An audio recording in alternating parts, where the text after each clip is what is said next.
Chapter 1. The photograph with 2 dates. It was in the early days of November, that melancholy season when the London fog thickens and lingers about the city streets like a spirit reluctant to depart. The damp had settled into our bones at Baker Street, and I, Dr. John Watson, found myself indulging in the familiar comfort of the fire, a newspaper, and the persistent sense that my companion, Mr. Sherlock Holmes, was awaiting the inevitable arrival of mystery. As a spider awaits the tremble of its web, Holmes sat curled upon the hearthrug, long limbs folded like a mantis, fingers steepled beneath his chin, and eyes half closed, not in rest, but in that peculiar state of alert dormancy I had come to associate with a mind chewing some distant bone of abstraction. Outside, the gas lamps flickered against the gathering dusk, and the wind soughed like a mourner against the panes. Our silence was broken not by a visitor's knock, but by the arrival of a telegram, one that Mycroft himself had arranged to be delivered by hand. The boy was shivering when he handed it over, and Holmes, with his characteristic courtesy to the young and the meek, pressed a shilling into his hand before turning to the envelope with narrowed eyes. He tore it open and read in silence. A flicker of animation touched his features. "Well," he said, rising with deliberate slowness, "it seems our quiet evening has been postponed. We are summoned to Kensington. An old acquaintance of Mina Barrister, named Everard Markham, has found something most peculiar, and he insists it is either a prank of startling cleverness or the seed of something infinitely darker." "Shall I bring my revolver?" I asked, more from habit than expectation. Holmes gave a wry smile. "Not just yet, Watson. Unless you believe the photographic arts have grown suddenly murderous." We arrived at Markham's townhouse on a crescent of modest Georgian elegance just before 7. The lamps within glowed faintly through the curtains, but there was no mistaking the atmosphere of agitation that hung about the place. The door was opened at once by the man himself, tall, nervous sort, with a high forehead, graying at the temples, and a manner of speech as clipped as a barrister's tie. "Holmes, thank God you came. And Dr. Watson, of course."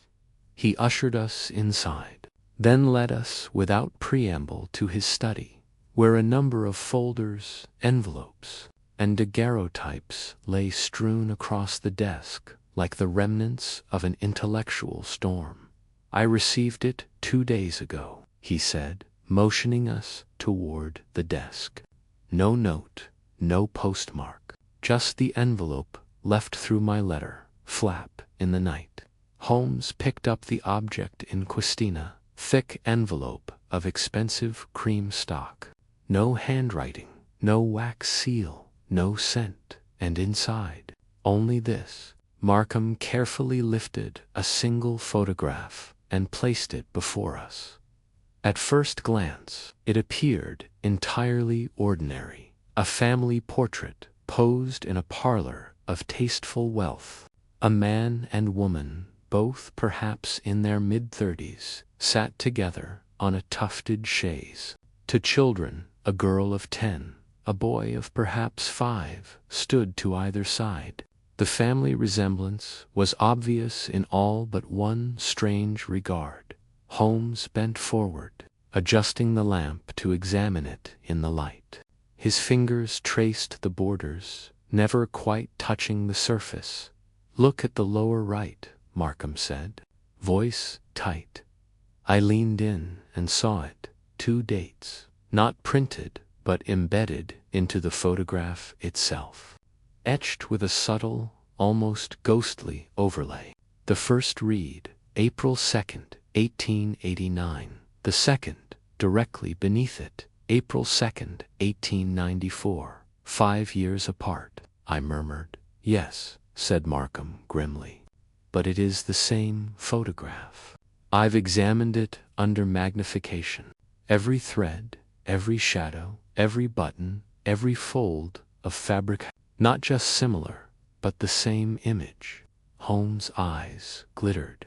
Impossible, he said softly, and I could hear the pleasure in his voice. That's what I thought, but there's more.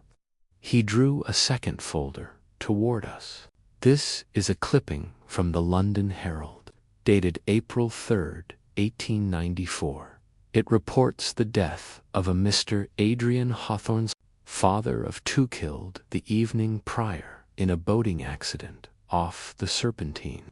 Holmes read quickly, then looked again at the photograph.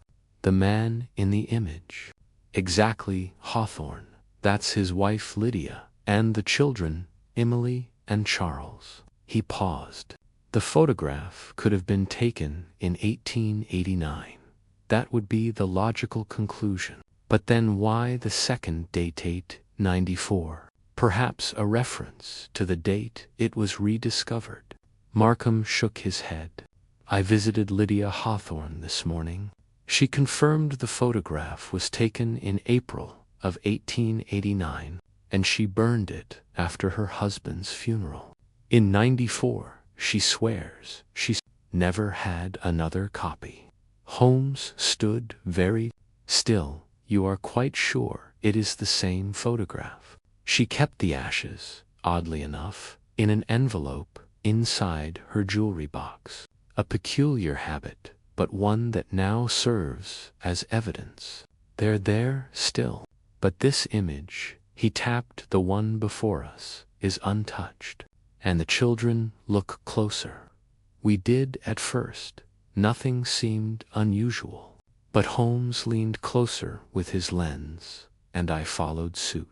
The boy's expression, yes, there his gaze was no longer fixed on the camera. He appeared to be glancing sideways at his sister, lips parted in what might have been speech. In the version Lydia described, she remembered them all, staring forward, and now, Holmes murmured, an image unchanging, save for a shifting glance. A photograph with a memory of its own. He straightened and turned to Markham. I accept your mystery, Mr. Markham. For the moment, it is not a case of law, but of logic, and the latter is always my preferred battleground. He turned to me with a glint in his eye. Come, Watson. Let us pay a visit to the widow Hawthorne, and bring your notebook. This may be one of the more curious ghosts to haunt London.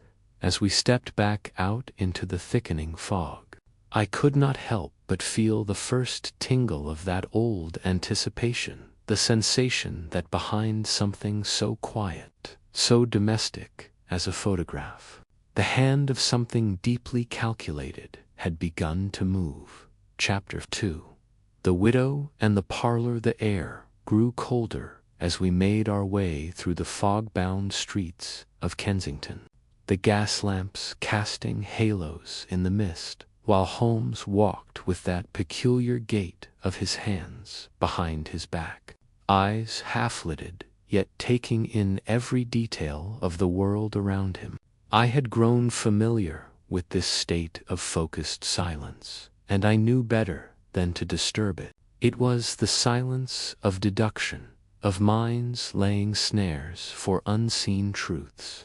Holmes had tucked the photograph into his coat pocket, and every so often his hand would brush against it, as though verifying that it was still real, that the enigma had not vanished. Like mist under scrutiny, when we reached the Hawthorne residency, fine brick townhouse with ivy climbing the edges and windows, lit with a soft amber glow, was just striking 8.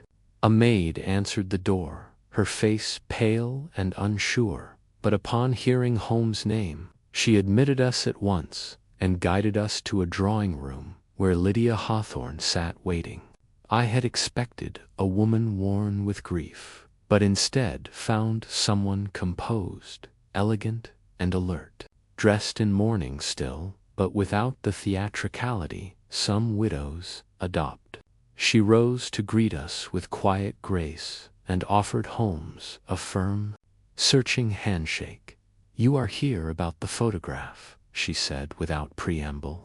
Her voice was low, deliberate, as if each word had been weighed before delivery. "Mr. Markham informed me of your reputation. I am not sure if you are to confirm my sanity or question it." Holmes bowed slightly. "Only facts concern me, Mrs. Hawthorne. If truth be madness, I shall follow it gladly." He seated himself and motioned for me to do the same. "You remember this photograph clearly?" he asked, removing the image from his coat and placing it on the nearby table between them. She looked at it without flinching. "Yes, it was taken on the 2nd of April, 1889. My husband insisted on it. He said we'd need something to anchor us in time." Her lips curled faintly at the memory, though it did not reach her eyes. The children were impossible that Deamole had a scraped knee and Charles was sulking because he wasn't allowed to bring his wooden soldiers into the frame. But eventually they sat still. "I remember it all." Holmes tapped gently near the corner where the dates had been inscribed. "Did you or your husband mark the photo at any point with either of these dates?" She shook her head at once. "Never. It arrived with only the 1st Pro 2nd, 1889, lightly penciled on the back by the photographer, I believe. This second date, I have no explanation." And the expression on Charles' face, it was not like that in the original. "I would swear it. And yet," Holmes said softly, "the entire image is otherwise unchanged. Curious. Mr. Markham mentioned that you destroyed the photograph after your husband's passing. May I ask why?" Something flickered in her eyes, a tightening at the corners. It felt wrong to keep it. I had been looking at it every day, and then after the accident, I glanced at it one morning, and the children's expressions felt different. I told myself it was grief playing tricks, but I couldn't bear it any longer. I burned it in the fireplace with my own hands. The envelope of ashes still rests in the drawer of my vanity. Holmes leaned forward slightly. "Would you be willing to show it to us?" She hesitated, then rose and disappeared into the hallway. We heard a drawer opening, the creak of a floorboard, and then her return.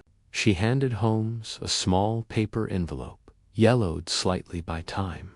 He opened it carefully and examined the contents under the lamplight. Just ashes, fine and gray, with no trace of any material larger than a charred flake.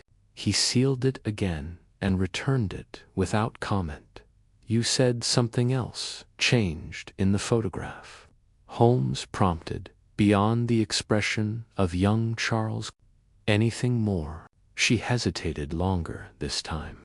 "Yes, but I fear it sounds absurd. In the days leading up to Adrian's death, I began to feel watched. At first I thought it was only the pressure of his moods. He had been troubled, secretive. There were whispers of financial matters he would not discuss with me. But when I passed that photograph in the hall, it felt as though the eyes followed me." She exhaled slowly. "I know how it sounds." "Perfectly rational," Holmes replied with disconcerting calm. "Emotional memory can affix itself to images in strange ways. But it is our task to separate impression from intent. May I ask where the original was kept?" "In the front hall, just beside the parlor door, framed in rosewood." "May we see the parlor?" She nodded and stood again, leading us down a narrow corridor.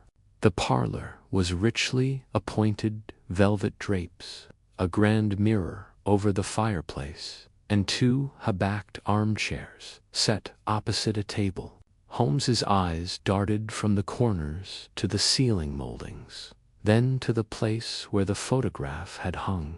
A faded rectangle marked the wallpaper. He stood very still, then walked to the mirror and examined the frame. "Dr. Watson," he said over his shoulder, "what do you see in the mirror from that angle?" I stepped beside him. "The reflection includes the entire room, and if the photograph had hung there, yes, one might have seen it clearly even from outside the parlor. If the door was ajar, exactly." Holmes turned back toward. "Nearly always," she said. "Adrian liked to read in here. He disliked being disturbed, but he also disliked feeling shut in. He had a habit of sitting right there." She pointed to the chair furthest from the fireplace, with his back to the door. Holmes stepped into the hallway, paced its length, and then returned with a thoughtful expression. "Mrs. Hawthorne, do you know of anyone who might have held a grudge against your husband? Any unsettled matters from before his accident?" Her composure faltered slightly. "There was a client, one Mr. Leander Vale. Adrian refused to take his case.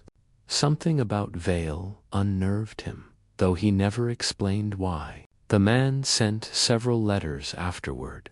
They became quite angry." Holmes' brows lifted. "I should like to see those letters, if they remain." "They do. I kept them tucked away, though I never dared read them more than once." "Then that shall be our next pursuit," Holmes said gently. "One never knows which ink might outlast a fire." And with that cryptic remark, he turned back toward the door, the puzzle already spinning behind his eyes. Chapter 3: Letters of Discontent. The drawing room was hushed as Mrs. Hawthorne left us to retrieve the letters from a cabinet upstairs. Holmes remained still, his gaze fixed not on any object in the room, but rather upon something inward, something that existed only within that labyrinthine mind of his. I had seen this before, when a puzzle ceased to be merely interesting and became essential, as though its solution had taken on a weight beyond logic. I poured us each a glass of sherry from the sideboard without being asked. Holmes accepted his silently, barely noticing. When Mrs. Hawthorne returned, she handed Holmes a bundle of aged envelopes tied neatly with ribbon. Her hand lingered for a moment on the top one, then withdrew as if the paper burned. Holmes untied the bundle with care and laid the letters out upon the table. The handwriting was jagged, filled with sharp angles, and a kind of suppressed violence in every loop and cross. He read in silence while I observed Mrs. Hawthorne closely. Her gaze drifted toward the photograph Holmes had brought, though she did not touch it again. The atmosphere in the room was heavy, as though some current of unease had begun to pass between the walls themselves. Holmes' face, as he scanned the third letter, grew suddenly sharper. His fingers pressed down upon the paper with delicate firmness, and I saw the muscle along his jaw tighten. "These are not the letters of a man merely denied service," he said at last. "They are the words of someone who believes himself wronged by a personal betrayal, not a legal slight. Tell me, Mrs. Hawthorne, how much do you know of Mr. Vale's dealings with your husband?" She shook her head. "Only that Adrian said the man had come into an inheritance under questionable terms. He refused to elaborate. He said he didn't trust Vale's motives or his temper." Holmes nodded slowly. "Quite right. There is a tone here, see, Watson, this passage. The dead do not sleep where guilt is thickest. I will return what was taken from me, whether in law or in kind. That is not the phrasing of a man discussing wills and trusts. That is vengeance, and vengeance always leaves fingerprints. Holmes requested a sheet of plain paper and a pen from the sideboard, and began copying the lines from Vale's letters. I watched him write, pausing now and again to tilt his head slightly, as though listening to the rhythm of the words.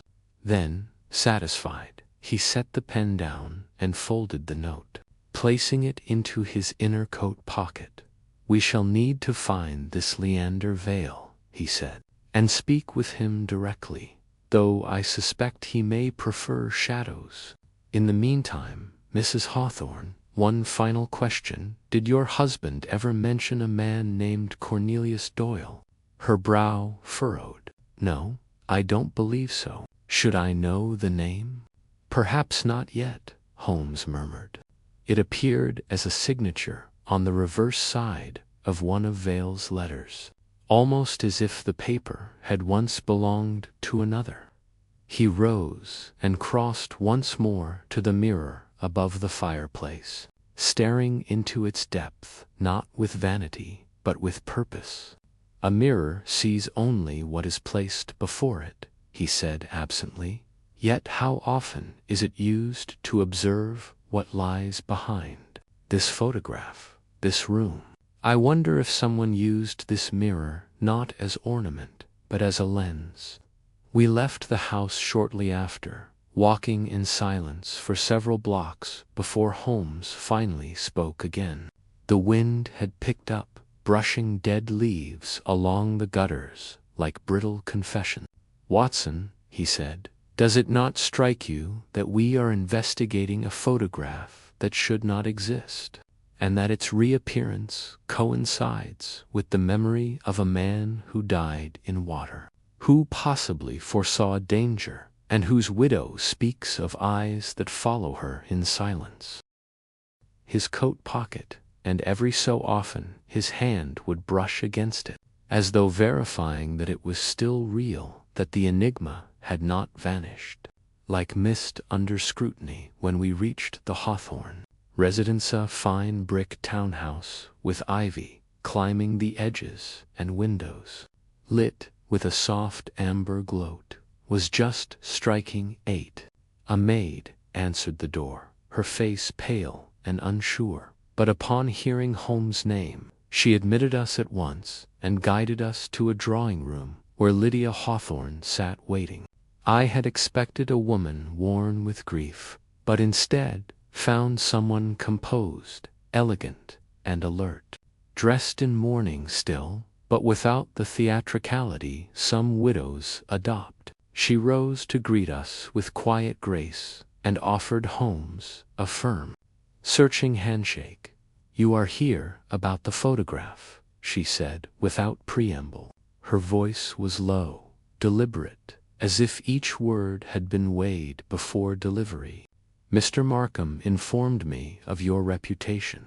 I am not sure if you are to confirm my sanity or question it." Holmes bowed slightly. "Only facts concern me, Mrs. Hawthorne. If truth be madness, I shall follow it gladly." He seated himself and motioned for me to do the same. "You remember this photograph clearly?" he asked, removing the image from his coat and placing it on the nearby table between them. She looked at it without flinching. "Yes, it was taken on the 2nd of April, 1889. My husband insisted on it. He said we'd need something to anchor us in time." Her lips curled faintly at the memory, though it did not reach her eyes. The children were impossible. That Damely had a scraped knee and Charles was sulking because he wasn't allowed to bring his wooden soldiers into the frame. But eventually they sat still.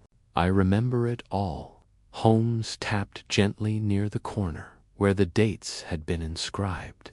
"Did you or your husband mark the photo at any point with either of these dates?" She shook her head at once. "Never. It arrived with only the first Pril second, 1889, lightly penciled on the back by the photographer, I believe. This second date, I have no explanation. And the expression on Charles' face it was not like that in the original. I would swear it. And yet, Holmes said softly, the entire image is otherwise unchanged. Curious. Mr. Markham mentioned that you destroyed the photograph after your husband's passing. May I ask why? Something flickered in her eyes, a tightening at the corners. It felt wrong to keep it. I had been looking at it every day, and then, after the accident, I glanced at it one morning, and the children's expressions felt different. I told myself it was grief playing tricks, but I couldn't bear it any longer. I burned it in the fireplace with my own hands.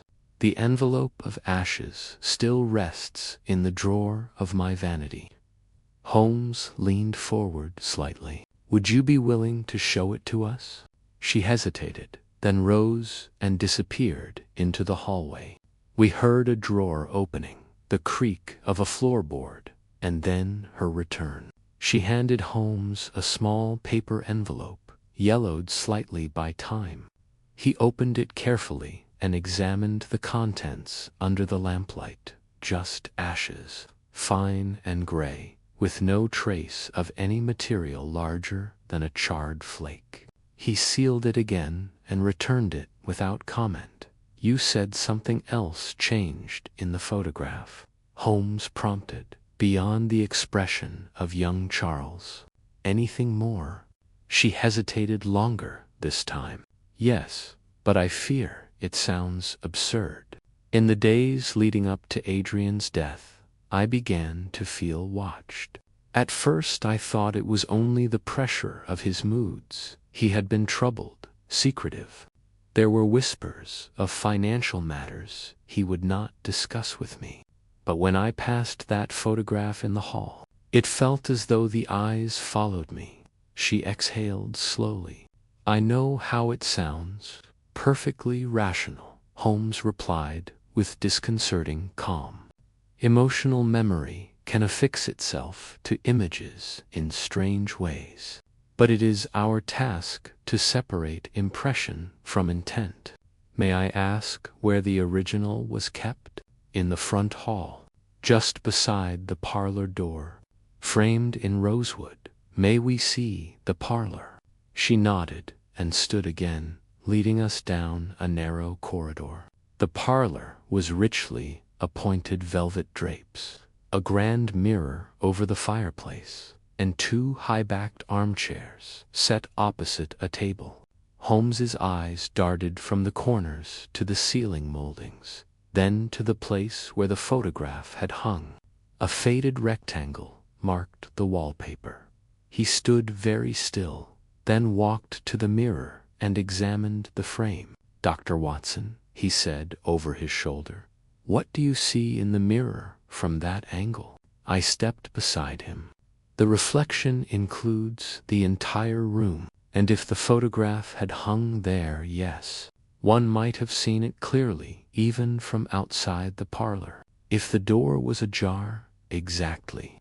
Holmes turned back toward Mrs. Hawthorne. Was the door typically left open? Nearly always, she said. Adrian liked to read in here. He disliked being disturbed, but he also disliked feeling shut in. He had a habit of sitting right there. She pointed to the chair furthest from the fireplace, with his back to the door. Holmes stepped into the hallway, paced its length, and then returned with a thoughtful expression. Mrs. Hawthorne, do you know of anyone who might have held a grudge against your husband? Any unsettled matters from before his accident? Her composure faltered slightly. There was a client, one Mr. Leander Vale. Adrian refused to take his case. Something about Vale unnerved him, though he never explained why. The man sent several letters afterward. They became quite angry. Holmes' brows lifted. "I should like to see those letters, if they remain." "They do. I kept them tucked away, though I never dared read them more than once." "Then that shall be our next pursuit," Holmes said gently. "One never knows which ink might outlast a fire." And with that cryptic remark, he turned back toward the door, the puzzle already spinning behind his eyes. Chapter 3: Letters of Discontent. The drawing room was hushed as Mrs. Hawthorne left us to retrieve the letters from a cabinet upstairs. Holmes remained still, his gaze fixed not on any object in the room, but rather upon something inward, something that existed only within that labyrinthine mind of his. I had seen this before, when a puzzle ceased to be merely interesting and became essential, as though its solution had taken on a weight beyond logic. I poured us each a glass of sherry from the sideboard without being asked. Holmes accepted his silently, barely noticing. When Mrs. Hawthorne returned, she handed Holmes a bundle of aged envelopes tied neatly with ribbon. Her hand lingered for a moment on the top one, then withdrew as if the paper burned. Holmes untied the bundle with care and laid the letters out upon the table. The handwriting was jagged, filled with sharp angles, and a kind of suppressed violence in every loop and cross. He read in silence, while I observed Mrs. Hawthorne closely. Her gaze drifted toward the photograph Holmes had brought, though she did not touch it again. The atmosphere in the room was heavy, as though some current of unease had begun to pass between the walls themselves. Holmes' face, as he scanned the third letter, grew suddenly sharper. His fingers pressed down upon the paper with delicate firmness, and I saw the muscle along his jaw tighten. "These are not the letters of a man merely denied service," he said at last. "They are the words of someone who believes himself wronged by a personal betrayal, not a legal slight. Tell me, Mrs. Hawthorne, how much do you know of Mr. Vale's dealings with your husband?" She shook her head. "Only that Adrian said the man had come into an inheritance under questionable terms." He refused to elaborate. "He said he didn't trust Vale's motives or his temper." Holmes nodded slowly. "Quite right. There is a tone here, see, Watson, this passage. The dead do not sleep where guilt is thickest. I will return what was taken from me, whether in law or in kind. That is not the phrasing of a man discussing wills and trusts. That is vengeance, and vengeance always leaves fingerprints." Holmes requested a sheet of plain paper and a pen from the sideboard, and began copying the lines from Vale's letters. I watched him write, pausing now and again to tilt his head slightly, as though listening to the rhythm of the words. Then, satisfied, he set the pen down and folded the note, placing it into his inner coat pocket. "We shall need to find this Leander Vale," he said, "and speak with him directly, though I suspect he may prefer shadows to visitors. In the meantime, Mrs. Hawthorne, one final question. Did your husband ever mention a man named Cornelius Doyle?" Her brow furrowed. "No, I don't believe so. Should I know the name?" "Perhaps not yet," Holmes murmured. It appeared as a signature on the reverse side of one of Vale's letters, almost as if the paper had once belonged to another. He rose and crossed once more to the mirror above the fireplace, staring into its depth not with vanity but with purpose. "A mirror sees only what is placed before it," he said absently. "Yet how often is it used to observe what lies behind? This photograph, this room. I wonder if someone used this mirror not as ornament, but as a lens." We left the house shortly after, walking in silence for several blocks before Holmes finally spoke again. The wind had picked up, brushing dead leaves along the gutters like brittle confessions.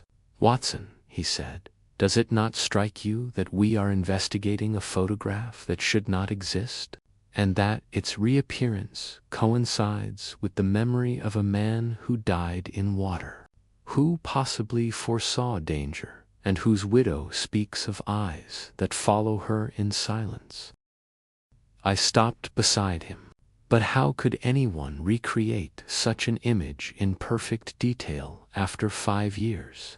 Holmes gave me a look that was part admiration, part warning. "Indeed, Watson, that is the very question. And it may be the question upon which the safety of that household now rests."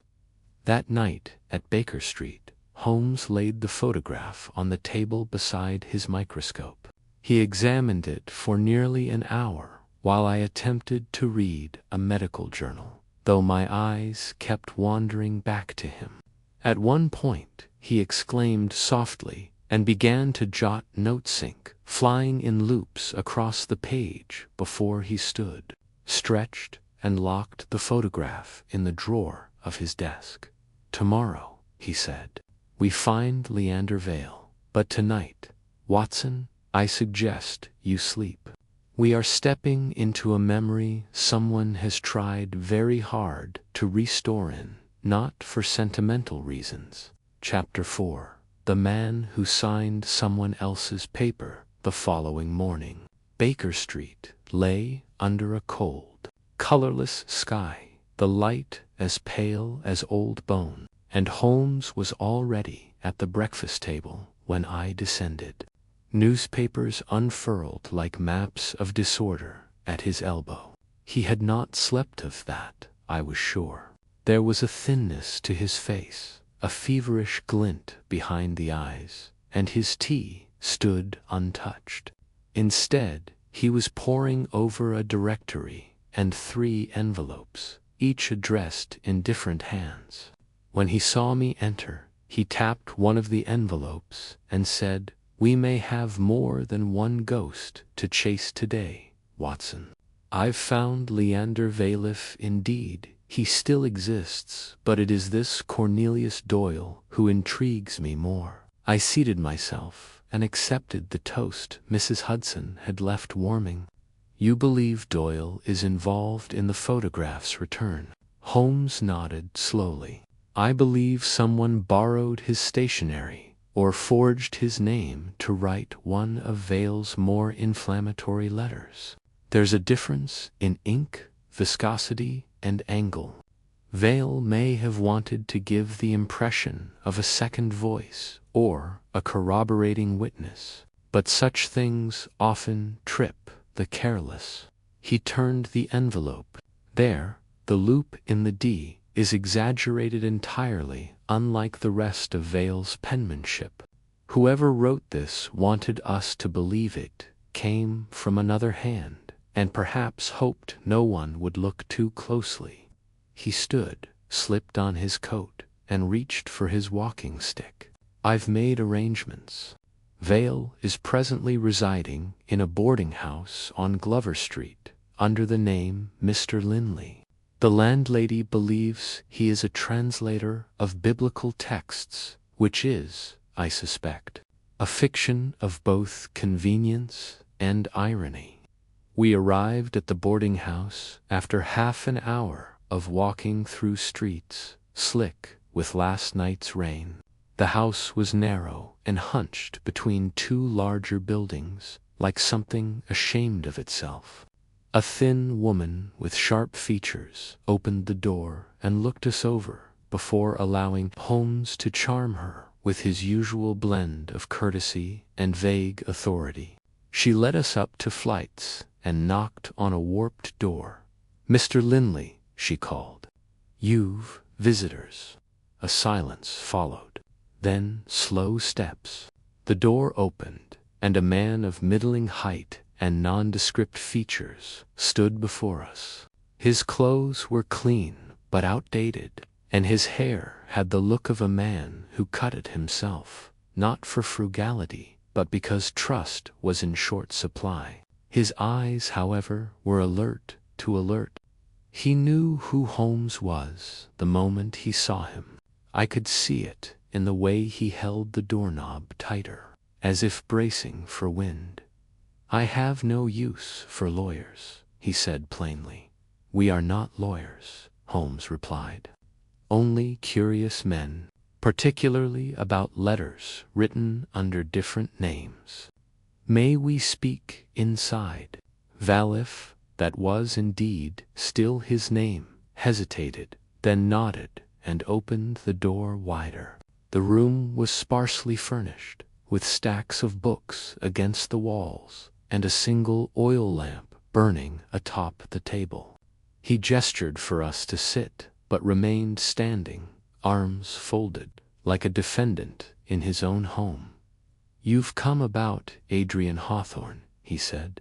"You admit writing to him?" "I do. He wronged me." "In what way?" Vale's expression grew sour. "He declined to represent me in a matter of property. Said I was too emotional and not properly documented. The house, the land, it should have been mine." Holmes tilted his head. "Was Cornelius Doyle a friend of yours?" Vale's lips thinned. "No, he was the one who did get representation. Doyle and I contested the same claim. He won, I lost. And then Adrian turned his back on me. Said he could not serve two parties with overlapping interests. But I know Doyle's paperwork was false, forged. I said so." Holmes paced the room slowly, brushing one finger across the spines of Vale's books. "So you wrote angry letters?" "I did, and inserted Doyle's name among them." Vale turned defensive. "I only wrote what I knew to be true. I didn't forge anything." Holmes produced the copied excerpt from the night before and held it up. "Then, perhaps, you can explain why your letter, supposedly written last year, uses the same phrasing word for word as one Doyle published in the Legal Clarion nearly 6 years ago. The dead do not sleep where guilt is thickest. Surely a coincidence." Vale blinked. "I read it once. Perhaps it stuck in my mind.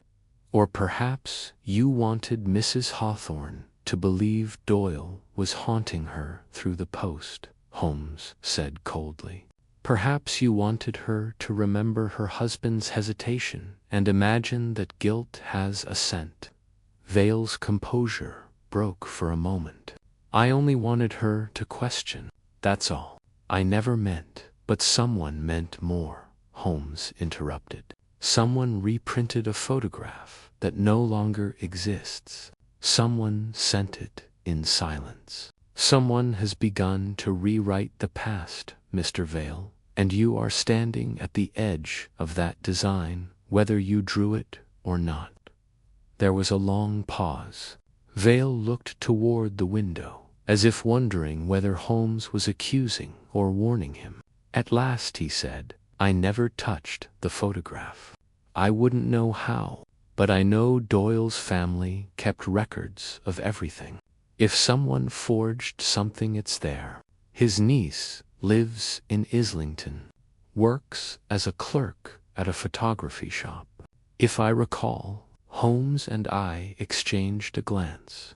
"You've been more helpful than you know," Holmes said, and with that, we left Vale to his cramped sanctuary and descended into the gray morning once more. As we stepped back onto the street, Holmes said, almost to himself, "A photography clerk in Islington, a family with legal ties, a photograph that should not be.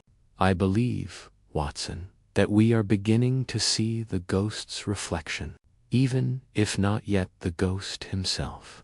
Chapter 5. The clerk behind the glass. It was midday by the time we arrived in Islington, and the sky had cleared slightly, revealing a pale sun that looked reluctant to commit to the business of warming London.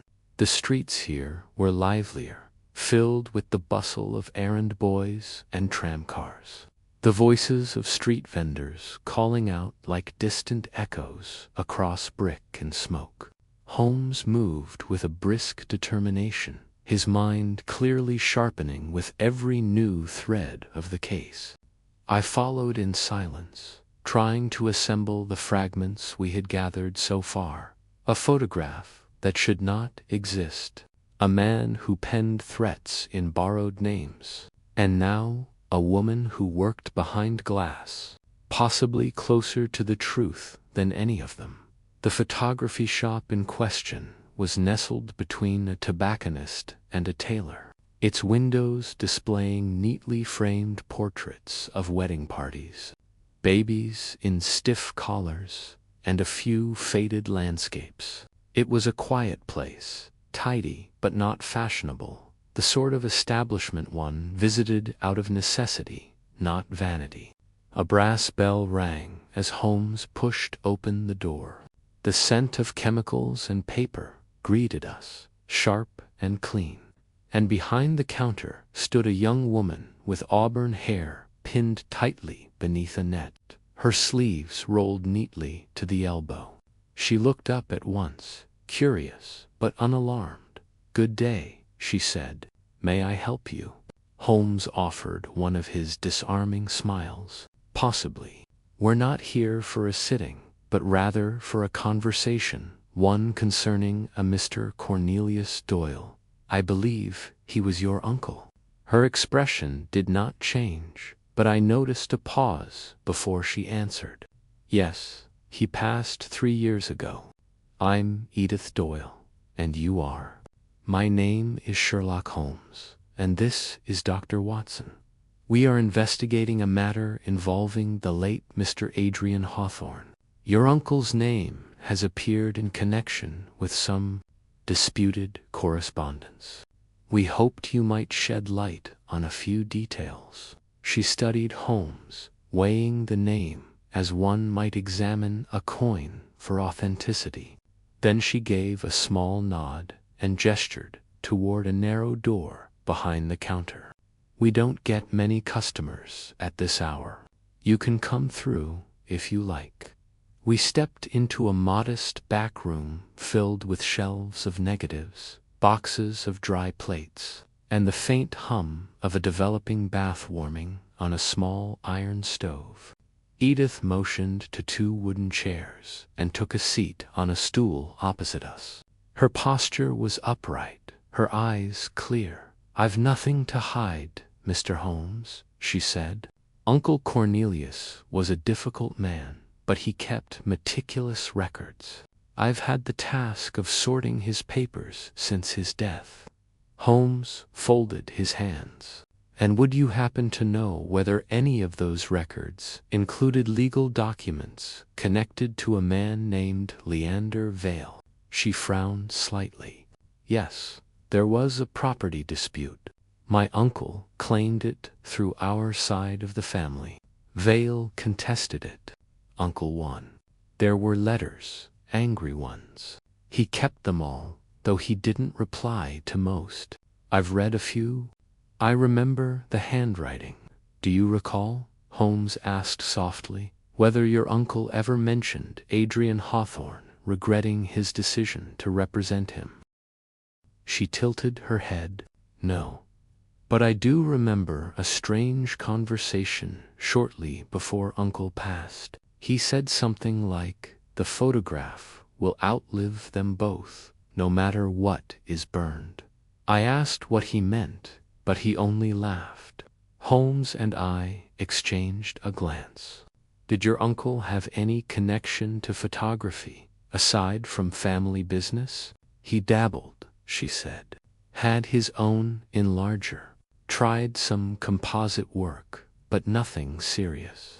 He liked to say photographs were the only honest liars." Holmes smiled faintly. a sentiment I have some sympathy for. Miss Doyle, may I be frank? A photograph of the Hawthorne family has surfaced. It bears 2 dates, 5 years apart. It is, in essence, identical in every detail. Too identical. You work in photography. Is it possible to recreate such an image without alteration? She blinked at the question, then thought carefully. If one had access to the original plate, yes. But if the plate was destroyed, as I believe Mrs. Hawthorne claimed, then only a skilled retoucher could attempt it. And even then, not perfectly. There'd be signs, misalignments, shadows, wrong by half a degree. But if the original had been copied professionally before being burned, and that copy preserved, yes, it might be possible. But who would bother? That, Holmes said, is what we are seeking to uncover. She rose and crossed to a drawer, rummaged for a moment, and returned with a narrow folder. There was one more thing. This came addressed to my uncle 3 days after his death. I found it unopened. I never could bring myself to discard it. Holmes took the envelope gently and examined the seal. It was plain, no crest or initials. He opened it carefully and withdrew a single photograph. It was a portrait Hawthorne again, alone this time, seated in the same parlor chair. But this time his eyes were closed, and his hands folded as if in prayer. The furniture, the lighting, even the crease in the curtain behind him identical to the other image, except for one chilling difference.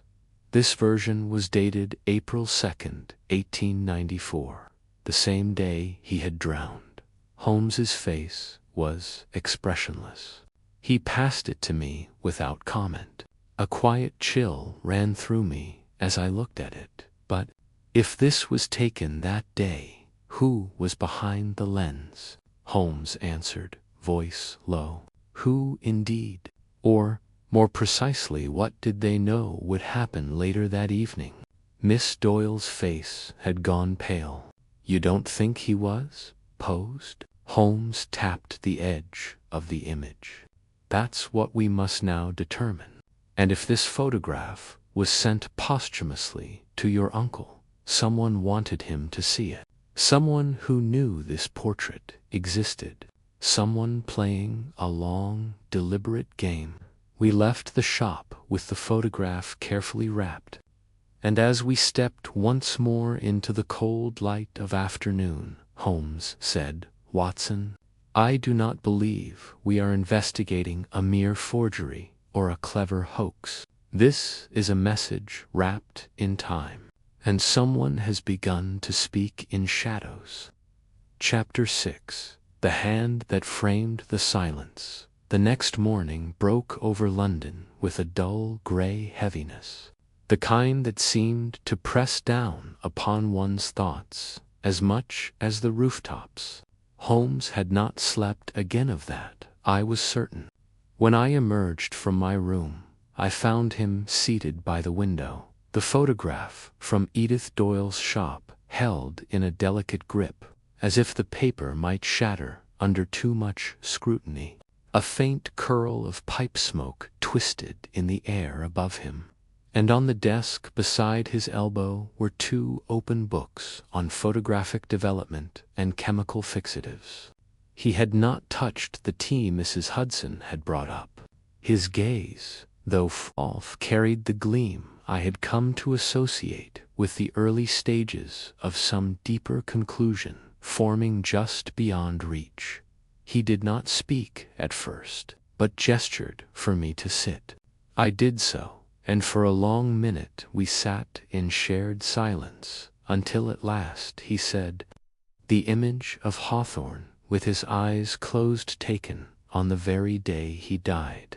A pose of serenity, but it's a lie. There's nothing peaceful about what it suggests. He turned the photograph toward me. Look at the hands, Watson. I leaned forward, taking the image once more. Hawthorne's hands, resting on his knees, were indeed folded, but now I saw it. The fingers were not relaxed. They were rigid, knotted, as if in strain rather than peace. His jaw was slightly clenched, the posture deliberate but stiff. He was afraid, I said quietly. Or he was pretending not to be. Exactly. And whoever took this image knew what they were capturing, Holmes replied. Or worse, they had staged it long before the drowning, and Hawthorne sat for it knowingly, like a condemned man accepting the composition of his final portrait. A knock interrupted us. Mrs. Hudson appeared, with a telegram on a silver tray. Holmes opened it and read quickly. "It's from Lestrade," he said, rising abruptly. "The Scotland Yard archives returned our request. Cornelius Doyle did, in fact, file an official deposition against Leander Vale in 1893. But more importantly, Vale was briefly arrested in 1892 on suspicion of trespassing on the Hawthorne property." I stood. "But he was never charged." "No. The report claims there was insufficient evidence, and Mrs. Hawthorne declined to press the matter. But now we must ask, what was Vale looking for on that land? And why did he return again in the form of letters and photographs after Hawthorne's death?" We took a cab directly to Kensington once more. The ride passed in near silence, save for the occasional remark from Holmes that seemed less spoken to me than to the thoughts forming in his own mind. At the Hawthorne residence, we were admitted by the same maid. Who looked more anxious this time? Mrs. Hawthorne greeted us in the drawing-room, her eyes clouded with fatigue and something else, something I could not quite place. "I received a letter this morning," she said, offering it to Holmes before we had even sat. No return address, no stamp. It was slipped under the door again, some time before dawn. Holmes took the letter and unfolded it. I leaned close as he read aloud. "You burned the image, but not what it held. Look in the frame behind the mirror. If you would know the truth, return what was taken." Mrs. Hawthorne looked from Holmes to me, her voice tight. "What does it mean? What frame?" Holmes stood without answering and crossed to the fireplace, examining the large mirror again. This time he pressed along the side of the carved wood frame until something clicked. With a faint snap, the lower edge of the frame shifted outward. Hidden within the hollow was a small, flat object wrapped in oilcloth with great care.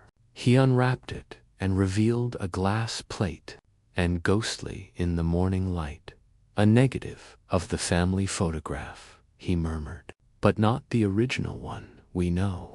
Watson, see here, the children are older. This was not taken in 1889. We peered closer. The same arrangement, the same poses. But Charles, the boy, looked taller. Emily, the girl, had her hair styled differently. And behind them, something had changed in the wallpaper. A pattern missing in the original photograph had now appeared. A detail almost invisible to the untrained eye. Mrs. Hawthorne's voice was barely a whisper. "I've never seen that before." Holmes turned to her, a strange intensity in his gaze. "This is not a reproduction, madam. It is a fabrication constructed to mirror the past, yet quietly altered. Someone recreated your family's image in a later year. Someone who had access to this room, this furniture, these people. But how?" she asked. "That," Holmes said, "is what we are now nearer to understanding. But one fact grows clearer. The photograph that returned to you is not simply a copy. it is an accusation. And whoever crafted it knew how to embed meaning without words. We returned to Baker Street late that afternoon with the glass negative wrapped once more and carefully stowed in Holmes's leather case. I sensed a shift in him as we walked. His silence was more profound now, less meditative, and more like a gathering storm that night. As the wind picked up again and the streets of London shivered under a fresh drizzle, Holmes stood at the window long after midnight. I found myself unable to sleep and joined him once more. "Watson," he said softly, "do you recall what I once said about criminals who leave no trace?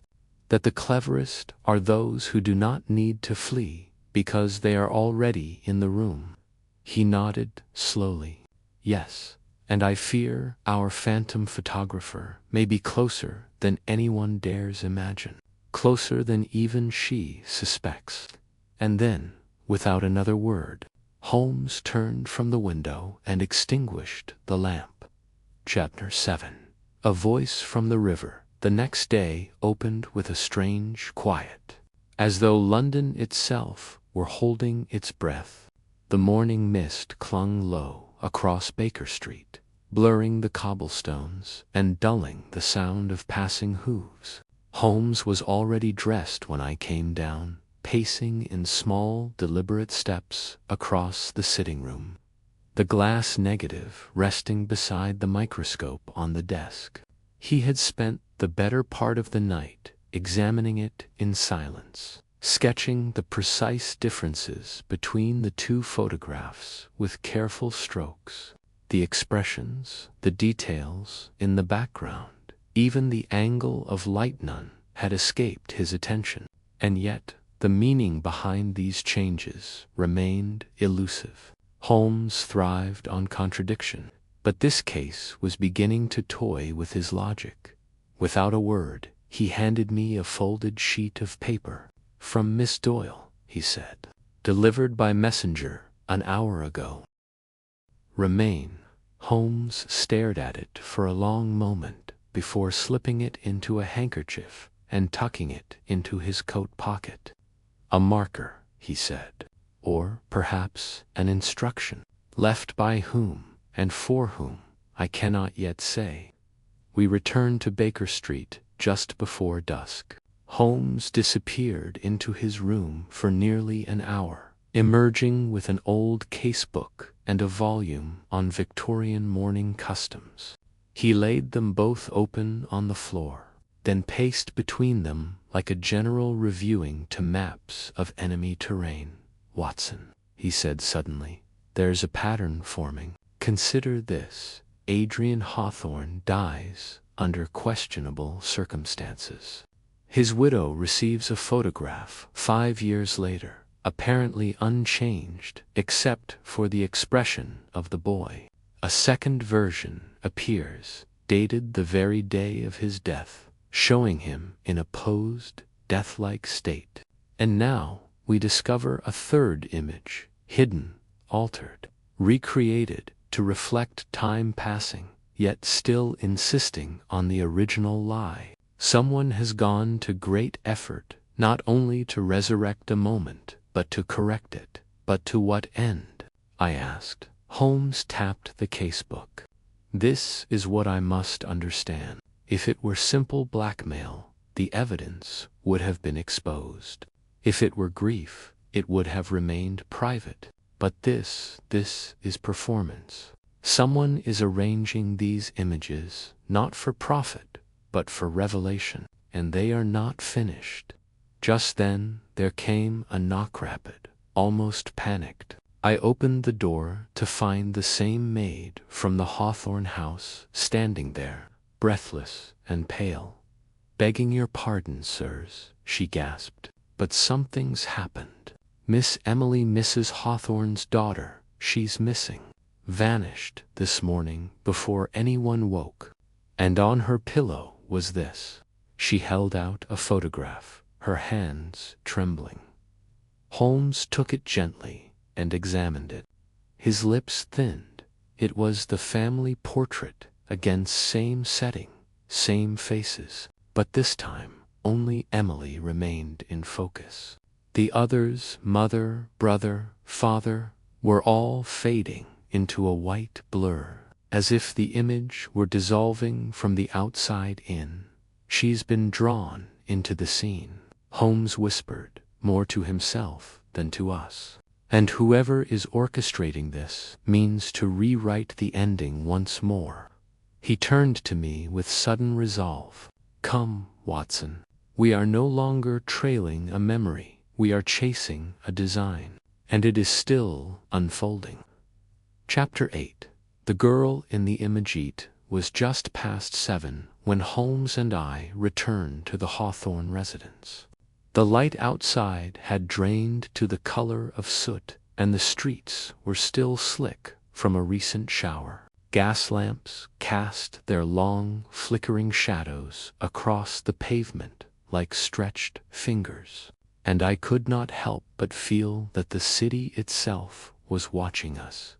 Mrs. Hawthorne met us at the door, wrapped in a dark shawl, her hands trembling despite the warmth of the house. The maid stood close behind her, pale and silent. The air inside felt heavier than it had on our previous visits, as though absence itself had a weight. Emily did not return after her morning walk, Mrs. Hawthorne said, her voice brittle but composed. "She often walks alone along the crescent, through the park, but she's never vanished without a word." And that photograph. Her eyes drifted to the mantel, where it now lay. It was there when I woke, as if placed like a warning. Holmes stepped into the drawing room and approached the image. He examined it again in silence. Emily stood at the center of the picture, her gaze fixed on something beyond the frame. The rest of the family, her mother, father, and brother, had grown faint, blurred like forgotten dreams. The lines of their figures dissolved into the wallpaper, as if time itself had turned against them. But Emily remained sharp, clear-eyed, and solemn, as though summoned for something not yet spoken. "She was being pulled into it," Holmes said quietly. "Not literally, of course, but symbolically. This photograph is not just a message, it's a map, a signal, and the signal is narrowing its focus." He turned to Mrs. Hawthorne. "Was there any conversation in the days leading up to this? Anything unusual that Emily might have said?" Mrs. Hawthorne hesitated. Only that she felt watched again, as I once did. She said the mirror in the parlor gave her chills. That when she passed it, she saw herself smiling when she knew she was not. I told her it was imagination, but now her voice broke off. She sat heavily in a nearby chair, her hands clenched in her lap. Holmes asked to see Emily's room. We climbed the narrow staircase, the floorboards creaking like a quiet warning underfoot. Her room was modest, its shelves lined with books and sketchpads. The window was unlocked, though no ladder or marks were found below. Holmes examined the sill with his lens, but shook his head. No signs of force, no struggle, no footprints. She left willingly, or was made to leave by invitation. On her writing desk lay a single open sketchbook. Holmes lifted it gently and turned the pages. They were filled with pencil drawings, quiet, ordinary scenes. At first, trees, family members, a vase in the parlor. But the last pages grew stranger. One showed the Serpentine and a figure standing waist-deep in the water. Another depicted the family parlor, but with all the furniture turned backward, facing the walls, and mirrors draped in black cloth. The final sketch was of a narrow corridor, lined with doors, each bearing a date. Holmes closed the book and slid it into his coat. She's been seeing things, fagining things, yes, but perhaps also remembering. These drawings aren't madness. They are instructions, or echoes.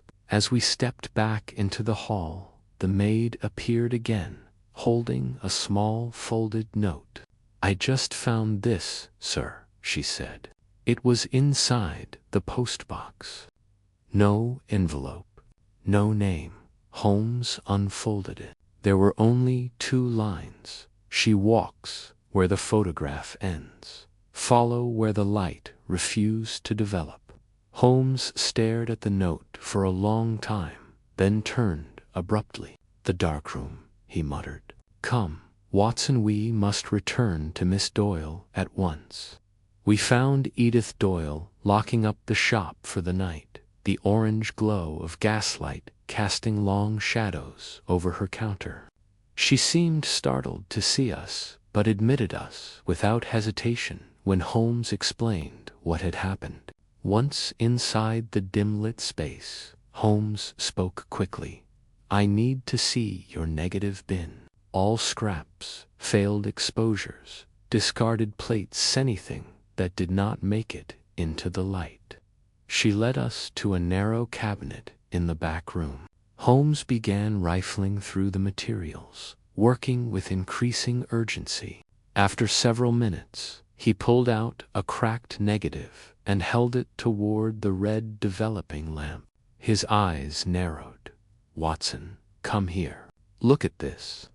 I stepped beside him and squinted at the ghostly surface.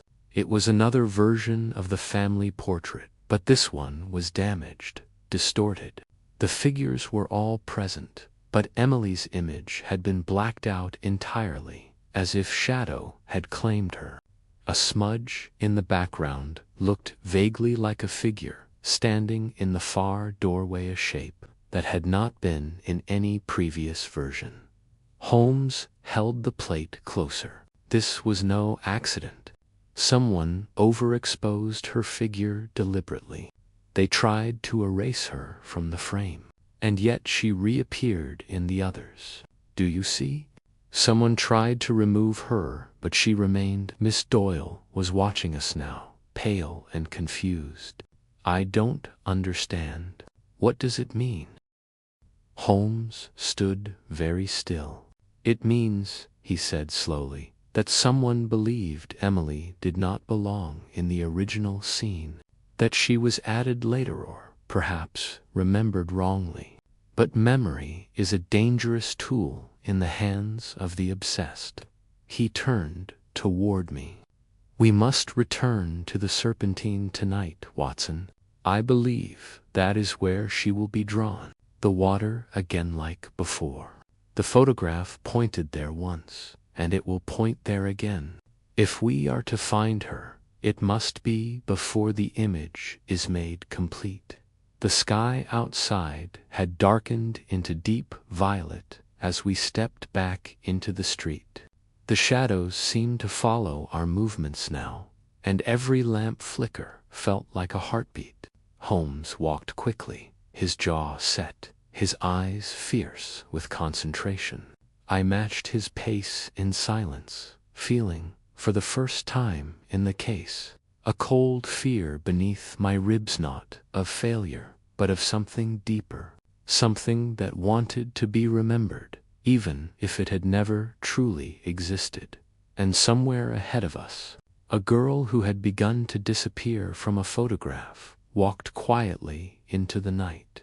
Chapter 9. Where the reflection waited. We reached the Serpentine under a clouded moon, its pale face slipping in and out of view behind racing wisps of fog. The park was near silent, the usual hum of foot traffic and chatter long gone. Even the birds had quieted. The stillness was broken only by the wind rustling through dying leaves and the faint lap of water along the shore. Holmes walked ahead of me with a rapid, almost restless stride, his eyes scanning the banks as if expecting to see a figure rise from the mist itself. I carried a lantern, the dim light throwing trembling shapes over the gravel path, and together we followed the same shoreline that had once carried Adrian Hawthorne to his end. Holmes stopped near the old stone bench where Mrs. Hawthorne had once waited with her children. He raised his hand, signaling for silence. The lantern's glow caught his face, pale and sharp, a silhouette of focus. Then he pointed. A figure was visible near the water's edge alone, motionless. My breath caught. It was Emily. She stood at the lip of the lake, barefoot, the hem of her dress brushing the water, her reflection long and wavering beneath her. Holmes approached slowly, carefully, as one might approach someone lost in sleep or under a spell. I followed close behind. Emily did not turn to us, not even when we were just a few feet away. Her eyes were fixed on the surface of the water, and her hands hung loosely by her sides. The wind caught her hair, blowing it gently across her face. Emily, Holmes said softly, "You're safe. Your mother is worried. Let us take you home." Her voice, when it came, was quiet and strangely steady. "He's not gone." Holmes tilted his head slightly. "Who isn't?" "My father. I saw him in the mirror. He was standing behind me. I thought I was dreaming, but he looked the same as in the photograph, the one where he sits with his eyes closed. But then he opened them." I glanced at Holmes, but he said nothing, only watching her. Emily continued. "He told me I had to remember something he couldn't. He said I wasn't supposed to be in the picture, that I was in the wrong place, and then I saw the door." Holmes stepped closer. "What door?" She turned her eyes toward him now, wide and unblinking. "The one in the photograph, the one that's never open. He said it would be tonight." Holmes exchanged a glance with me, then crouched beside her, lowering his voice. "Emily, there is no door in the photograph, not that anyone else can see. Are you sure?" She nodded slowly. "It's behind the mirror in the parlor. It wasn't there before, but it's there now." Holmes stood upright, his face unreadable. "Watson," he said, "we must return to the Hawthorne house now." Emily came with us willingly, silent all the way. She walked barefoot through the streets as though it were natural, as though something more real than London's stone and fog had already laid its claim on her. When we arrived at the house, Mrs. Hawthorne met us in the hall with tears rising in her eyes. She embraced her daughter tightly, but Emily did not speak. She allowed herself to be led to the parlor, as though she too wished to see if the door behind the mirror was truly there. Holmes moved directly to the fireplace. He examined the mirror again, his fingers running along the carved edge. I stepped beside him and saw what I had missed before. In the warped shimmer of the glass, behind the reflection of the room, something darker moved, a rectangle, faint but unmistakable. A door, not in the wall behind us, not in the room, but in the reflection. "I see it too," I said quietly. Holmes pressed against the frame. This time, instead of clicking open as it had before, the frame groaned slightly and shifted outward just enough to reveal the back paneling. There, inset in the plaster behind the glass, was a narrow vertical panel, painted to match the rest of the wall. It would be invisible unless you knew where to look, or unless someone had drawn your attention to it with shadow and suggestion, with effort. Holmes pried the panel open. Inside was not a door, but a shallow recess. A single item lay within, a small photograph, unframed. its edges curling with age. Holmes withdrew it and turned it to the light. It was not the Hawthorne family this time. It was only Lydia, seated alone in the parlor, staring directly into the camera. Her face was pale, composed, but her eyes held a strange hollowness. In her lap lay a small envelope. "Is that?" I began. Holmes nodded. "Yes, the same envelope that held the ashes of the original photograph." Mrs. Hawthorne stepped forward, staring at the image in shock. "But I don't remember this. I've never sat for this. I would never have posed like that." Holmes' voice was low and calm. "And yet someone captured it, or constructed it. A false photograph created with deliberate care. A portrait not taken, but forged." Emily stepped forward and touched the image. "This is the moment," he said, "was missing. That's the room as it was the day he died." Holmes turned slowly to Mrs. Hawthorne. "You burned the original photograph." "Why?" She looked down. "Because something in it changed. I thought I imagined it, but it frightened me. I couldn't bear it in the house." Holmes nodded. "And now it returns, in pieces, reassembled with meaning. Someone has been constructing a sequence one image at a time. Not just to frighten, but to recreate a memory that doesn't fully exist." He looked to Emily. "The man you saw, he may have been your father, or he may have been what someone wanted you to believe was him. But either way, we are closer to understanding." He turned the photograph over. On the back, written in faint pencil, was a single line: "All images must return to the eye that first saw them." Holmes straightened slowly. "Tomorrow we return to the studio. Edith Doyle holds the last frame, and the final image, I suspect, has already been prepared." And with that, the door behind the mirror swung gently shut. Chapter 8. The Girl in the Imagette. Was just past 7 when Holmes and I returned to the Hawthorne residence.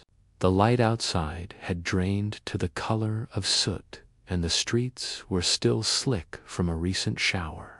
Gas lamps cast their long, flickering shadows across the pavement like stretched fingers, and I could not help but feel that the city itself was watching us. Mrs. Hawthorne met us at the door, wrapped in a dark shawl, her hands trembling despite the warmth of the house. The maid stood close behind her, pale and silent. The air inside felt heavier than it had on our previous visits, as though absence itself had a weight. Emily did not return after her morning walk. Mrs. Hawthorne said, her voice brittle but composed, "She often walks alone along the crescent, through the park, but she's never vanished without a word." And that photograph. Her eyes drifted to the mantel, where it now lay. "It was there when I woke," as if placed like a warning. Holmes stepped into the drawing room and approached the image. He examined it again in silence. Emily stood at the center of the picture, her gaze fixed on something beyond the frame. The rest of the family, her mother, father, and brother, had grown faint, blurred like forgotten dreams. The lines of their figures dissolved into the wallpaper, as if time itself had turned against them. But Emily remained sharp, clear-eyed and solemn, as though summoned for something not yet spoken. When the women arrived the next day, the mood was subdued but expectant. Lydia Hawthorne had regained her composure, though her eyes remained shadowed. Edith looked tense, as though carrying a weight she hadn't yet named. Holmes greeted them both with quiet warmth and motioned for them to sit. Emily was not present. She had been sent to stay with a trusted friend of Mrs. Hawthorne's, far from the reach of mirrors and messages. Holmes stood before the fireplace, the light catching sharply on the glass panes of each photograph. "We have reached the final phase," he said. "But in order to understand it, we must look at the story as it was constructed, not as we lived it, but as it was designed." He pointed to the first photograph, the original family portrait. This was the moment as it once was, or as it appeared. Adrian Hawthorne, his wife, and their children. A fixed image, but even fixed images can lie. He moved to the second Adrian alone, eyes closed. This was taken, I believe, shortly before his death. A staged image. A farewell. One he posed for willingly. He knew something, but he would not say it. So he left it behind in silence. He tapped the third, relishing here. The narrative shifts. Emily becomes the focal point, not through her own actions, but through the hands of the one crafting the sequence. Someone began to remove the family from the image, to make her central. He moved on. The photograph of Mrs. Hawthorne with the envelope. A portrait never taken, and yet made. A symbolic image. The keeper of the ashes. The one who chose to destroy, but in doing so, created a gap that needed to be filled. Then he gestured to the cracked mirror. The house itself emptied. The stage cleared. The viewer becomes the watched, and the reflection holds what reality refuses to see. Finally, he turned to the ghostly figure in the glass. This was not a threat. It was a signal. A closing of the frame. Whoever sent this image believed they had completed the cycle, that their work was done, but they left one trace too many. He turned sharply now, drawing a small object from his piccata shard of photographic plate. "This," he said, "was found inside the hidden compartment behind the Hawthorne mirror, but it does not belong to any of the known photographs. When developed, it reveals a part of the room not visible in any of the other images. A view from the mirror's side." He paused, letting the words sink in. Someone took that picture. Someone who stood behind the mirror. Someone who was present in the room when the final image was staged. There was a stunned silence. Edith's voice broke it, low and confused. But who? Holmes looked to Lydia Hawthorne, who would be in the perfect position to alter photographs, stage scenes, and construct visual truths without question. Who knew the family intimately? Who had access to both the house and the studio? Who had a reason to continue Cornelius Doyle's work, not out of duty, but out of guilt? Lydia's hand went to her mouth. "No," she whispered. "You can't mean." Holmes turned back to Edith Doyle, who had gone very still. "You," he said softly, "you inherited more than a shop. You inherited an obsession. You wanted to protect Emily. You wanted her to see the truth of what happened to her father. You believed Adrian knew something, that he had harmed them, or abandoned them, or failed to love them. And so you built your truth, one image at a time." Edith's eyes glistened. "I didn't lie," she whispered. "I only arranged it. I gave the memory its shape. I helped her see." Holmes nodded. "Yes, and in doing so, you crossed the border between remembering and rewriting." No one moved for several seconds. The fire crackled softly. Finally, Lydia reached out and took Edith's hand. "Then let it end here," she said gently. "Let us remember honestly. Let the photographs rest." Holmes stepped back and closed the portfolio. "The image is complete," he said, "and with that, The last frame fell into place, not in the darkroom, but in memory itself. Chapter 12. A light left on the days that followed passed quietly, as though the city itself had exhaled. The tension that had clung to Baker Street, like the last breath of a storm, now dispersed into the ordinary rhythms of London life, the clip of hooves, the rumble of carts, the rustling murmur of 1,000 footsteps crossing streets, doorways, and lives. Holmes returned to his chair by the fire, violin beside him, his gaze turned not inward with calculation, but outward, reflective, slow.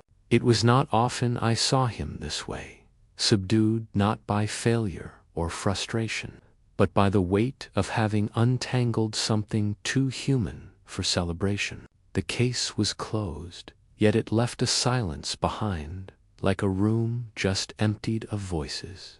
Emily was safe.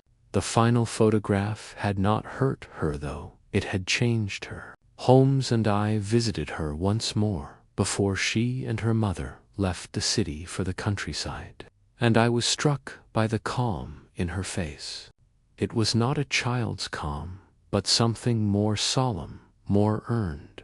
She spoke little of what she saw that night by the Serpentine, nor of the images that had carried her name like a whisper through shadowed glass. She only said, when Holmes asked if she still felt watched, "No, not any more. I think whoever was watching just wanted to be seen, too." Lydia Hawthorne, for her part, had accepted the truth with grace. She bore no hatred toward Edith Doyle, only a quiet sorrow that something so intimate could be remade into mystery. She thanked Holmes for restoring her memory, though I could see from his expression that he did not consider it restoration at all. He had not solved a crime, not truly. He had revealed the authorship of a fiction and, in doing so, had made room for the truth that lay underneath. Back at Baker Street, Holmes turned the photographs over one final time. He had kept copies, with Edith's consent, each one labeled in his own hand, with notes so fine they were barely legible. The original portfolio had been returned to her, to be locked away or burned as she saw fit. Holmes did not press her. He believed, as he always had, that truth, once known, needed no prison to remain. I asked him once, as he sat in shadow with the cracked mirror photograph in his hands, if he regretted not discovering something more concrete, if he'd hoped for a clearer villain, a trace of poison or a blade behind the curtain. "No," he said softly, "because we were not dealing with a criminal, Watson. We were dealing with grief, and grief needs no alibi." He paused then, as if listening to something distant. Then he added, "The greatest forgeries are never made with malice. They're made with longing." That night, I found myself unable to sleep. I walked the length of the flat, pausing by the window. Outside, the lamplight flickered gently over Baker Street, and beyond, the fog had settled into its usual places, wrapping the rooftops in silence. I thought about mirrors, about the way they hold. Mrs. Hawthorne stepped forward, staring at the image in shock. "But I don't remember this. I've never sat for this. I would never have posed like that."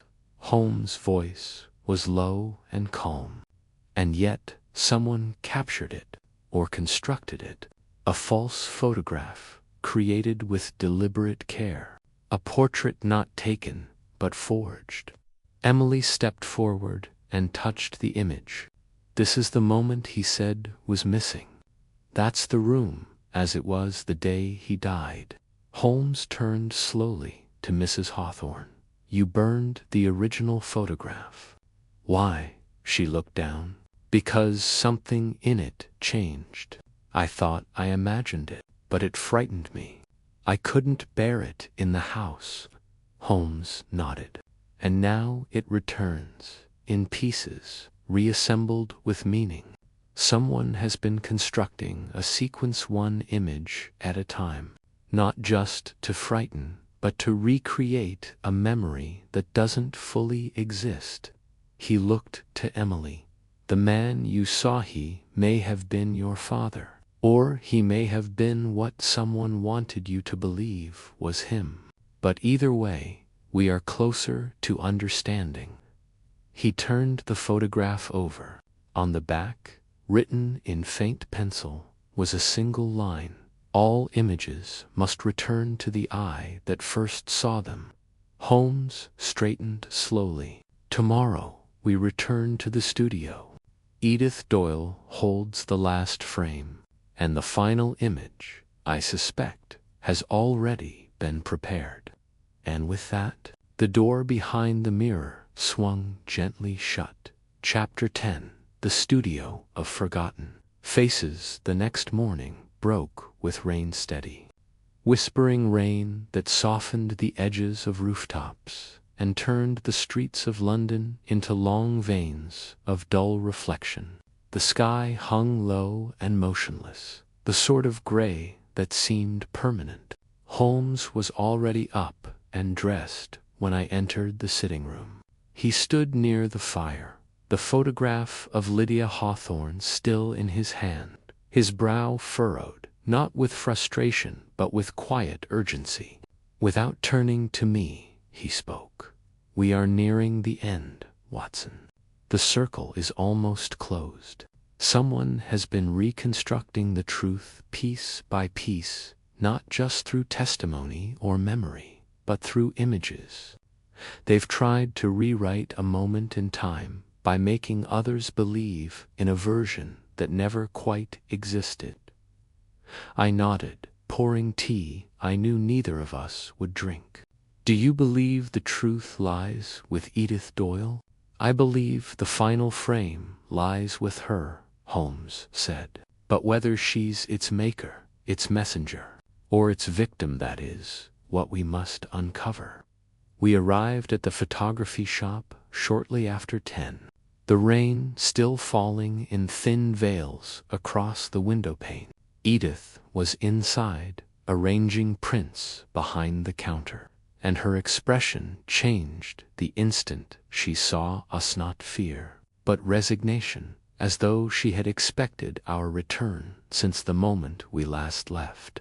She didn't speak as Holmes approached the desk. She simply reached beneath the counter and placed a sealed envelope before him. It came to me 3 days ago, she said quietly. No return address. I didn't open it. I was afraid of what it would contain. But somehow, I think I always knew. Holmes took the envelope and opened it with care. Inside was a single photograph. We both leaned in to see. It was the Hawthorne parlor once more, but empty now. No people, no furniture, just the room as it was, bathed in the faint amber light of the window. On the far wall, the mirror still hung, but this time it was cracked down the center, and in the reflection, a faint outline of a figure stood facing the mirror, not the lens. A shadow with no visible face. Holmes studied it closely. This was taken after the events, after the girl vanished and returned, after the portrait reassembled. This is the final image, Watson. And yet it refuses to show us what we need most. Edith leaned forward. It's not the last one. Holmes turned to her slowly. What do you mean? She stepped back, opened a drawer beneath the counter, and withdrew a thin, leather-bound portfolio. She held it with both hands, hesitating before handing it to Holmes. Her voice was soft and solemn. This was my uncle's last project. He called it The Eye That Remembers. It was never published. He said it wasn't ready. I didn't understand why until now. Holmes opened the portfolio. Inside were 6 photographs mounted on black matte board. Each was numbered. The first showed the original family portrait unchanged. The second, the version with Adrian's eyes closed. The third was the blurred copy where Emily had begun to fade. The fourth was the photograph of Lydia holding the envelope. The fifth, the empty room, and the sixth. The sixth was unlike the rest. It showed the mirror, only no people. No furniture, just the mirror itself, clean and unbroken, filling nearly the whole frame. But when Holmes tilted the image under the light, a second form revealed itself. Faint, embedded in the gloss of the paper. A hidden figure, only visible from a certain angle, half seen. The outline was unmistakably a child, small, still. Emily. Holmes exhaled through his nose. A layered exposure, a spectral inclusion. Edith nodded. Uncle said it was the photograph no one would believe in, because it told the truth too quietly. Holmes turned the portfolio toward me. This final image tells us that the manipulation was never about frightening the living. It was about giving the dead somewhere to rest. The creator of these images wasn't haunting the Hawthorns. They were trying to complete a missing memory. But why? I asked. Holmes tapped the third image, the one where Emily began to vanish. Because Adrian Hawthorne's death was not an accident, nor was it murder in the traditional sense. It was the culmination of guilt his own, and the photographs were his way of arranging closure, not for himself, but for his daughter. He must have known something terrible would happen, something he could not stop, and in commissioning these images, he left behind a way to let her remember and survive. Edith looked down at the portfolio. But who finished it after his death? Who kept placing the photographs? Holmes straightened slowly. Your uncle, Cornelius Doyle. He must have continued the project in secret, even after Hawthorne died. Perhaps at his request, perhaps out of guilt. But when he died, the task remained unfinished. And now? I asked. Holmes looked at the mirror behind Edith's counter. Now it is finished. The final photograph has been delivered. The reflection has no more to show. It has told the whole story, piece by piece.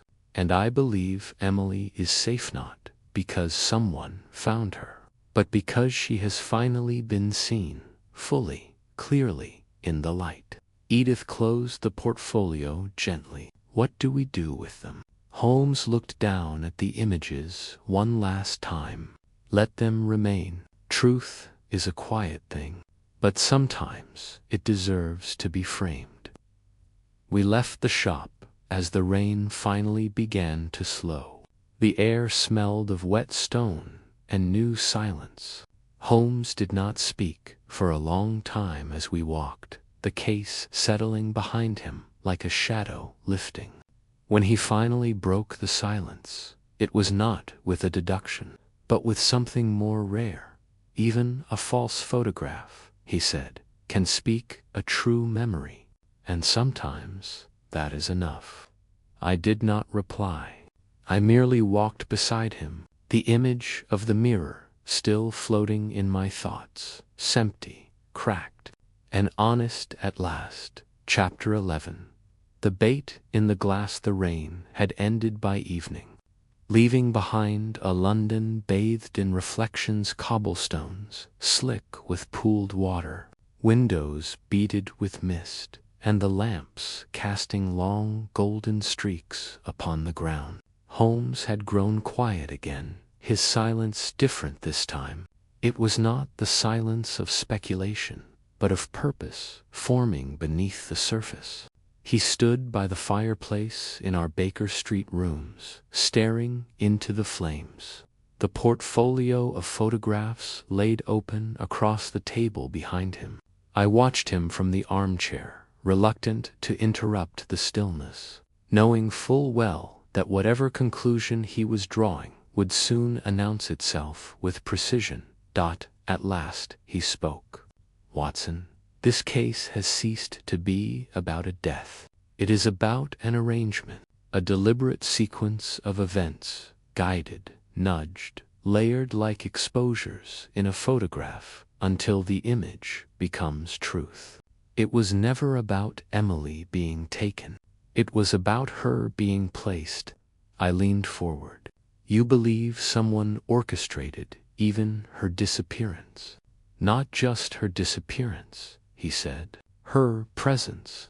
Someone chose when she would be seen and when she would vanish. They constructed a visual narrative around her one photograph at a time, like the way a playwright stages a play. But now the final act is set, and it is time we allow the author to step onto the stage." He crossed the room to the small cabinet where he kept a hidden drawer beneath the lockbox. From it he drew out a slim black envelope I had not seen before. Inside was a card, the photograph of the cracked mirror with the figure barely visible, the one Edith had said was never shown to anyone. Holmes held it under the light. On the back was a note written in a cramped, unsteady hand. "When all are gone, the watcher will enter." I stood. What does it mean? It means the final piece has not yet been revealed. Not truly. Holmes turned toward the window. "It is time we bait the trap." That evening, we sent word to Lydia Hawthorne and Edith Doyle, inviting them both to Baker Street the following afternoon. Holmes instructed Mrs. Hudson to prepare the sitting room with extra chairs and to keep the house especially quiet. He placed the photographs from the portfolio in exact order along the mantel, spaced with care, almost ceremonial-like, a gallery constructed not for art but for revelation. Our faces, while hiding what stands behind us. I thought about photographs, how they promise to remember, but only ever offer a fragment, a pose, a breath trapped in time. Somewhere beyond the city, Edith Doyle was deciding what to do with the legacy she had inherited. Somewhere in the countryside, Emily would grow older, with memories not of shadows, but of clarity. She would carry the images not as threats, but as stories, strange, incomplete, but hers. And Holmesy returned the final image to its drawer, not as evidence, but as a question asked and answered. "Watson," he said that evening, as we sat by the fire, "do you know the difference between a truth told in words and one told in light?" "No," I admitted. "Do you?" He smiled faintly, "only that one fades slower." The case of the photograph with 2 dates had ended not with an arrest, not with revelation shouted through the halls of justice, but with a pause, a quiet, unfinished note. There had been deception, yes, but also tenderness. There had been grief, disguised as design. And in the end, there had been a kind of peace delicate, like a negative waiting in the darkroom, slowly becoming clear. And so we turned the page, as we always did. But somewhere, behind glass, a little girl stood still in a moment that no longer needed to be rewritten. And somewhere, unseen by all but memory, a light remained softly glowing in the room behind the mirror. Chapter 13. The Man in the Front was nearly a week later when the case, which we had thought resolved, made its quiet return. The fog had lifted somewhat over London, and with it came a sense of the ordinary. Holmes had returned to his usual habit, scribbling notes in the margins of monographs, playing long, unfinished pieces on the violin, and composing curious letters to journals that rarely published under his name. I had resumed my practice with a light heart, believing the strange affair of the photographic sequence to be fully behind us. And yet, as I should have known by now, cases such as this never close with the slam of a drawer. They linger, just as light lingers on an overexposed plate, revealing more only when you believe the image to be fixed. The letter came by post that morning. Holmes opened it without particular interest till he saw the name at the bottom. His expression changed, sharpening as he unfolded the second page. Without a word, he passed it to me. It was from a solicitor named Edwin Fallow, writing on behalf of the estate of Cornelius Doyle. He had been organizing and cataloging Doyle's remaining effects for transfer to the archives of a local university. Among the items was a locked trunk that had been unopened for years, its key missing. With the help of a locksmith, the trunk had been forced open 3 days prior. Inside was a collection of correspondence and one undeveloped photographic plate, sealed in a light-proof envelope. The solicitor, unaware of its significance, had passed the contents to a photographic technician for inspection, but the technician had refused to work with the plate, citing that something was wrong with the exposure. Fallow, having read Edith Doyle's statement to the local paper regarding the recent events surrounding her uncle, suspected Holmes might wish to see it. The letter ended with a line I found most curious. The plate is marked with a name, not the subject's name, but the photographer's, and the name is yours. Holmes stood immediately. We must retrieve it. Within the hour, we were on our way to the solicitor's office near Marylebone. It was a modest affair of brass plaque, a narrow staircase, and a single clerk who greeted us with the soft surprise of a man who had half doubted we would come at all.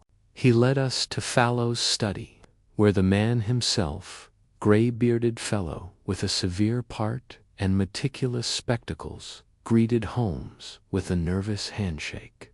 "I must admit, Mr. Holmes," he said, "I hesitated in writing to you. I wasn't sure what we had, only that it seemed unfinished." Holmes accepted the envelope without hesitation. He turned it over once in his hand, then asked to use a dark room. The technician had wisely kept the plate sealed, untouched. We followed the clerk through a side door into a space lit with a dim red bulb. Holmes unwrapped the envelope carefully, revealing the glass plate inside, already prepared with chemicals, but never fully processed. With practiced movements, he slipped the plate into a solution and tilted it gently. We waited as the image began to appear, my breath caught.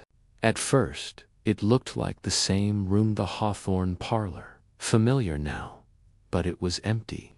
No chairs, no mirror, no curtains.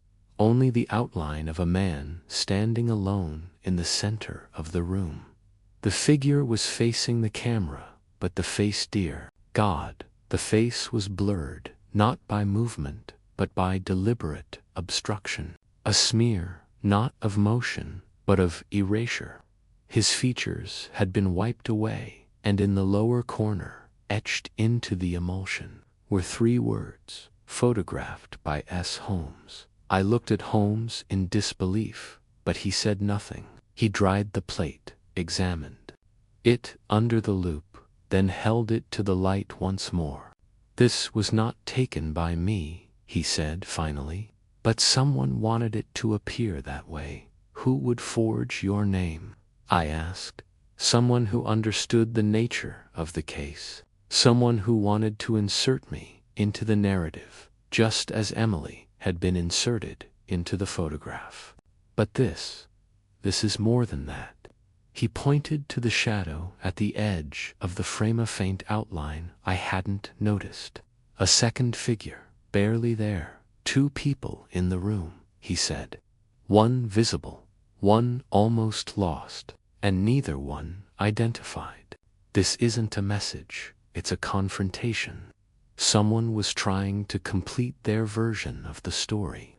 Fallow cleared his throat quietly. There was one more item in the trunk, Mr. Holmes, a page torn from a journal. We believe it belonged to Mr. Doyle, though it's unsigned. He handed Holmes a slip of paper. Holmes read it aloud. If memory is made of light, then I too must stand in it before I fade. I cannot ask her to forgive me, but I can leave the frame unfinished. It is better that way. Some images are not meant to be developed. We left the office in silence, the plate carefully wrapped once more and tucked into Holmes's coat. Outside, the city bustled, as always, unaware of the ghosts shifting behind its windows. Holmes walked slowly, his hands deep in his pockets, the weight of the mystery pulling at his posture. This changes the shape of the ending, Watson, he said at last. But not the truth, I offered.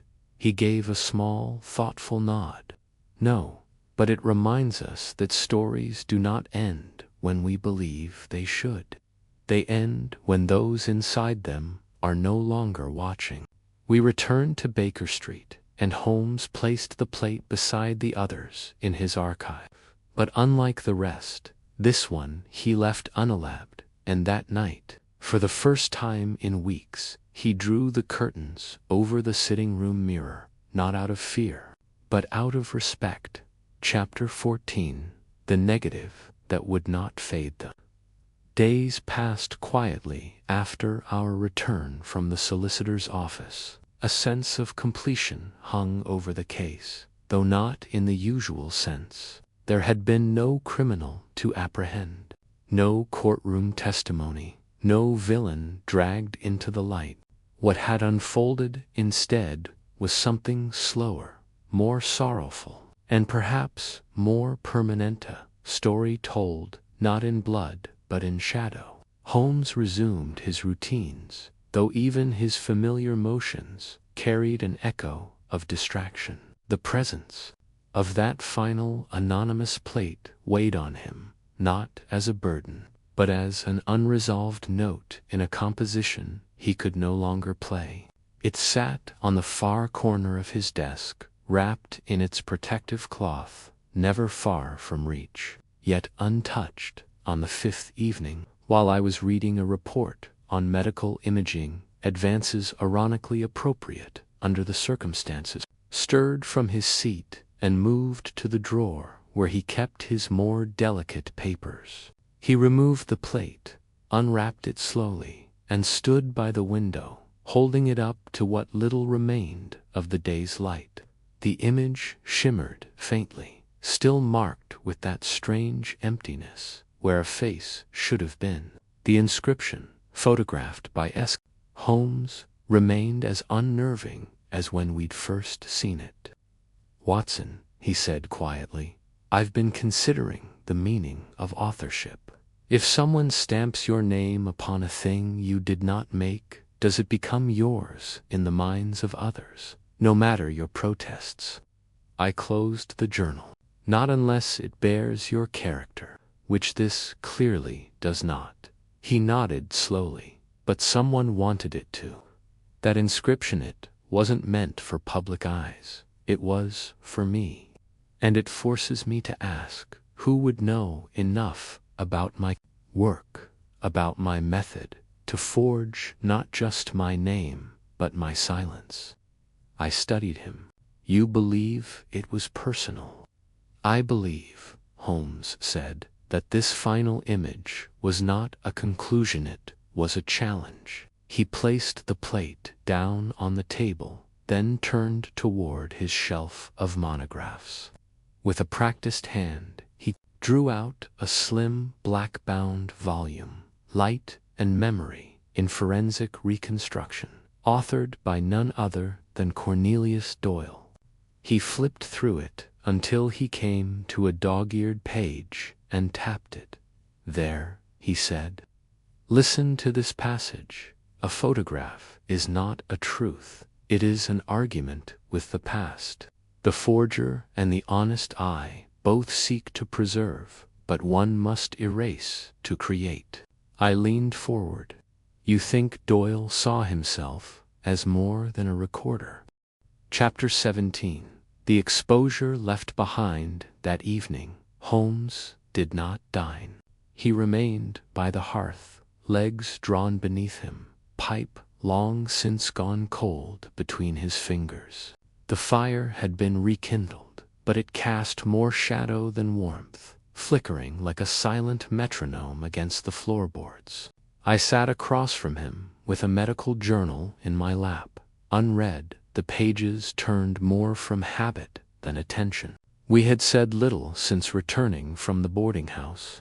The images, now tucked safely in Holmes's desk drawer, had grown heavier in our minds than any proof of guilt or innocence. They were not photographs anymore. They were pieces of someone's gaze, left behind like breadcrumbs, but leading nowhere, or worse, leading inward.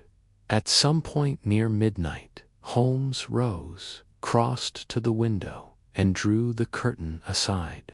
Outside, the street was quiet. No figures moved. No lights flared in the windows across the way. And yet he stood there for a long while, as if watching for someone who might appear only when no one else was looking.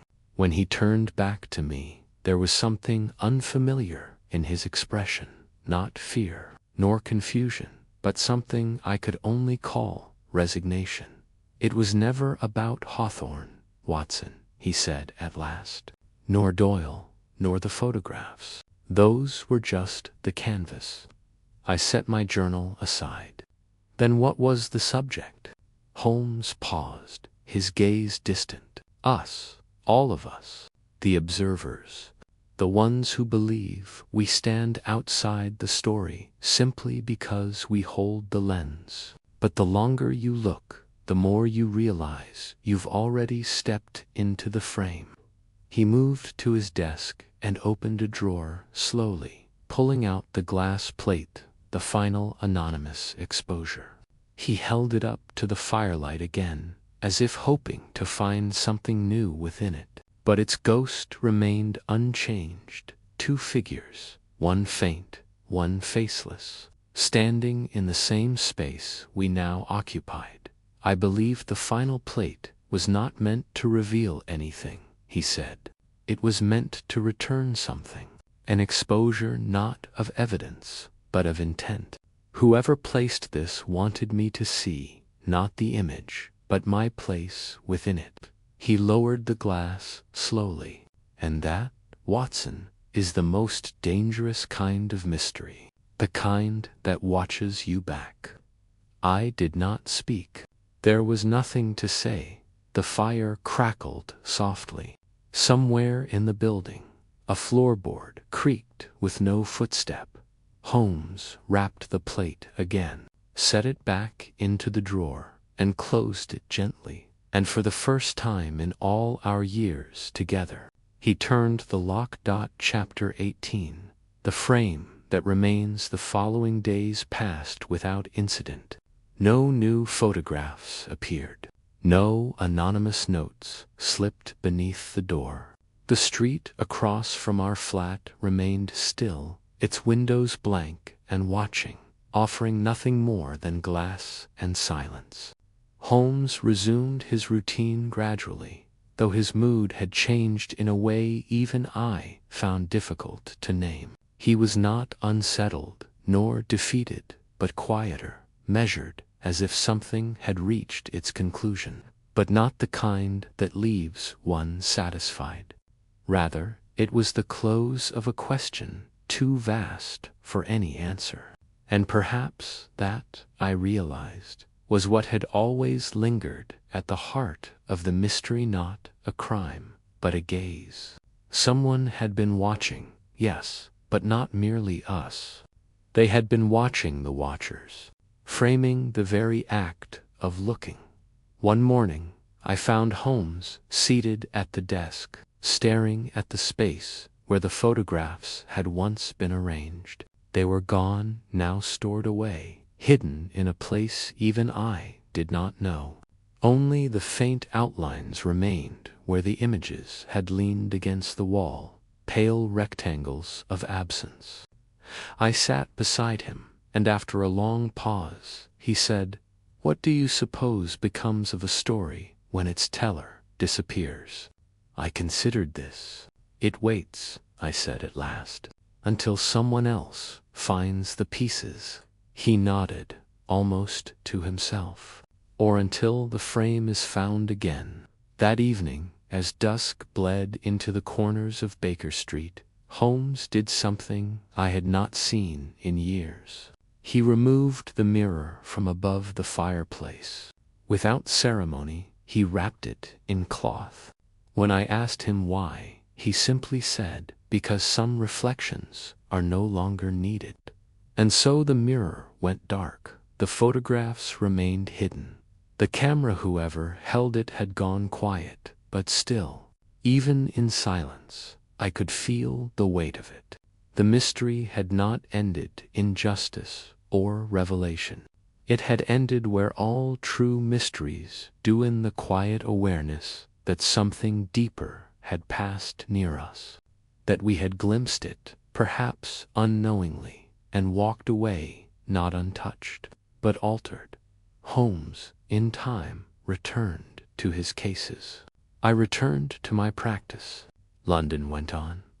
But sometimes, late at night, I would catch him looking toward the wall where the mirror once hung, not with fear, but with recognition, and in those moments, I understood the case had not been solved. It had simply stepped back into the frame. He believed himself to be a kind of archivist of human frailty. He didn't take photographs to capture what was, he took them to show what should have been seen. That distinction is dangerous. Holmes began gathering the other plates, the original family portrait, the altered images of Adrian, the photograph of Lydia with the envelope, and finally the empty parlor. He laid them out in sequence, again, this time inserting the anonymous final plate at the end. "Now look," he said. "Forget the dates. Forget the handwriting. Just observe the order." One by one, the images told a story not of death, but of withdrawal. The family disappearing. Adrian posed for farewell. Emily growing sharper as the others faded. And finally, the empty room and the ghostly figure watching from behind the mirror. "But then this one," Holmes said, tapping the final plate. "The man with no face. He does not belong to the narrative. He disrupts it. He reverses it. Instead of fading, he stands in place, still, intact, opaque." "It's not part of the story at all," I murmured. "It's a reply to the story." "Exactly," Holmes said, eyes gleaming faintly now. "Someone looked at Doyle's sequence and said, 'This is not the truth. Here is the truth.' But who?" Holmes walked to the window and stood for a long moment. The streets below were quiet. The fog had not returned, and the sky was clear. At last he spoke. "I believe the figure in the final photograph is not the past.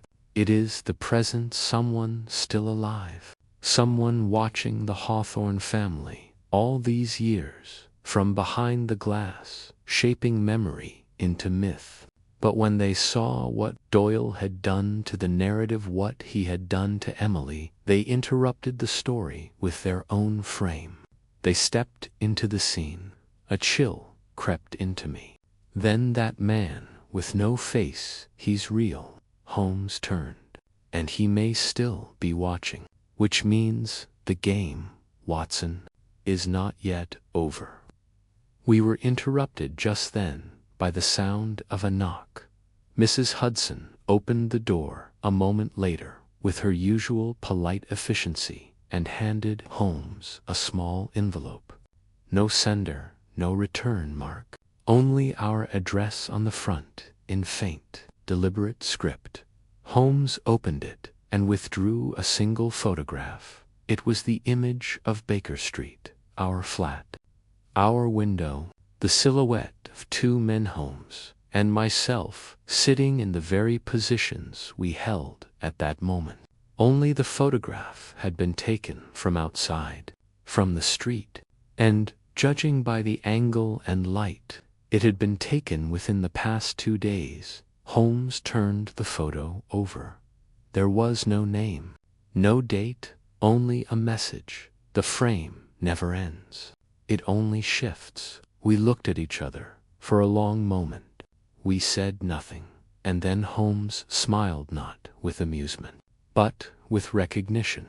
"Watson," he said, folding the photograph carefully, "we are not the final observers, after all." And he crossed the room to the drawer where the other images lay. He added this one to the sequence, not at the end, but at the beginning. Chapter 15. The Watcher in the Glassstone. Following morning was clear and windless, as though the air itself were pausing in anticipation. Holmes had not slept. His coat remained draped across the arm of the settee where he'd last sat, and a single candle had burned down to its end near the cold tea on the side table. He had spent the night studying the new photograph, holding it up again and again to the morning light, as if it might whisper something only the dawn could hear. I found him at the desk, the image of our own sitting room now pinned carefully beside the others, a faint penciled 0 marked beneath it. He looked up as I entered, his expression composed but sharpened in a way that told me his thoughts had gone further than he intended to admit. "It is always curious," he said, "when the observer becomes the subject. We were not only being watched, Watson, we were being placed, as if someone wished to frame us inside the very story we thought we were solving." I sat down slowly, watching the candle smoke drift upward and vanish. But to what purpose? Holmes tapped the edge of the image. Control. The narrative has moved beyond Emily and Doyle. It is now about the ones who tried to see too much. Someone has taken great care to remind us that we are no longer outside the frame. We are in it, whether we like it or not. The photograph, unsettling in its quiet intimacy, showed us as we had been, myself reading in the chair, Holmes at the desk, the glow of the lamp behind us, even the curtains slightly parted. It was not merely a picture, it was a moment. One we hadn't noticed had been taken. That kind of precision required not just timing but proximity. Whoever had taken the photograph had been close, very close. Perhaps even inside the building. Holmes stood and crossed to the window. He opened it quietly and looked down to the street below. "There," he said, "the angle. To catch the interior at that depth, one would need to stand across the way, but not directly. That second-floor window in the boarding house, opposite, just enough elevation and distance to match the framing." We crossed the street within minutes, the wind starting to pick up now, as though the city had remembered to breathe again. Holmes spoke briefly to the landlady, a thin, irritable woman who seemed more bothered by the early hour than by the suggestion that her lodger might be a photographer of strange interest. After a few questions and the flash of Holmes's card, we were shown to a narrow room on the second floor. The window was already open. A small, collapsible tripod stood in the corner. On the table beside the bed was a stack of photographic plates. neatly wrapped. Holmes moved quickly but carefully, examining the plates one by one. Each showed fragments of familiar scenes: our street, the Hawthorne home, even the entrance to the photography shop. But none were developed. Just raw light, waiting to become memory. Then, beneath the last plate, he found a letter. It was addressed in the same faint, deliberate script to him. He opened it slowly and read in silence. When he finished, he passed it to me. The letter was brief. "Mr. Holmes, you saw the wrong story. So I gave you the right frame. Do not search for me. I am not missing. I am observing. The rest belongs to the image now." See, I repeated aloud. "Cornelius." Holmes shook his head. "He's dead. But someone has taken his signature, chosen it." We stood there in silence for a moment, surrounded by the still air of a room too carefully arranged, too void of life to be recent. Whoever had stayed here had gone cleanly, without haste. They had left behind only the suggestion of a presence, like a shadow cast on glass that disappears when you turn your head. Holmes turned back toward the window and looked once more across the street at our rooms. "Watson," he said quietly, "I believe the case we thought ended has only just developed." Chapter 16. Light unfixed, we returned to Baker Street, beneath a sky heavy with gray, the clouds thickening like bruises above the rooftops. Holmes said little as we walked, his coat collar turned up against the chill, his eyes flicking across alleyways and door frames, as though expecting to catch the faintest echo of movement. The letter from the boarding house weighed heavily in his pocket, but it was not the words that disturbed him, it was their intention. Someone had not only followed the course of our investigation, but stepped into it, unseen and precise, turning the mirror we held outward suddenly back upon us. I had seen Holmes confront killers, conspirators, and ghosts of reputation, but rarely had I seen him respond to such invisibility with anything other than relentless pursuit. And yet this time he seemed thoughtful, even wary, as though the game being played had not been designed for resolution, but for reflection. Inside our sitting room, the fire had died, and Mrs. Hudson brought in tea with a glance toward Holmes that said she had felt the shift as well. He nodded to her absently, then returned to the photographs. He stood before them for some time, eyes moving across each one, not for detail, but for pattern. Then, with a slow and deliberate hand, he removed the final image, the one taken from across the street, and placed it face down on the desk. "There will be no more frames," he said, not to me, but to the room. "We end it here." I did not press him. He lit his pipe, and we sat without speech as the hours slipped past in silence. But I could not help thinking that the case had never been ours to end. Somewhere the shutter had already closed, and somewhere, unseen and unfixed, a new plate still waited in the dark.